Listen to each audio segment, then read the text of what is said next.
过来消息来看，3月2日，这礼拜五特别召开电价审议委员会。4月开始，民生用电逐个月超过1000度以上，起价了后，一度电可能要8块。台电今仔嘛表示讲，若是电价起1成，一度电会超过8块。观光旅馆工会嘛讲哦，电价起，饭店嘛可能对起3%，上近5月就会起。经济部迈向行政院来争取半部台电1000亿以上的预算，这嘛影响到电价是起多还是起少？国内民生用电的电钱真侪年拢无起，不过受到台电亏损的影响，今年可能嘛记载袂掉啊。连民生用电嘛要调整，有风声讲民生用电1000度以上，恐惊会起价1度8块。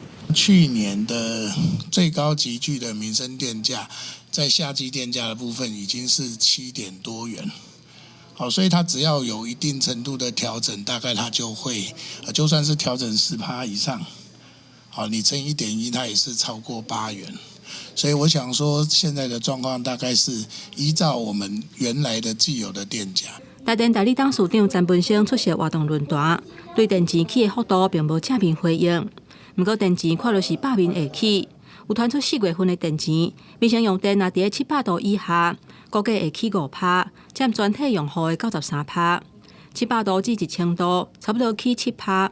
若超过1000度，起的幅度可能会超过1成，1度会到8块。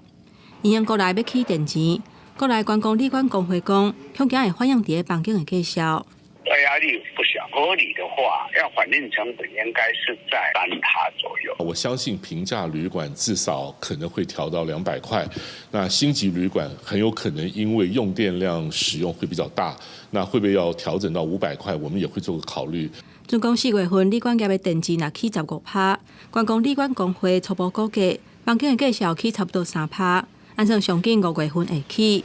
不过嘛有饭店的业者讲，要是会看国营旅馆甲饭店用电的情形，上紧明年1月份才调整房间的价销来反映成本。这波起电钱敢袂抵使其他的产业做伙起价，也要密切观察。记者综合报道。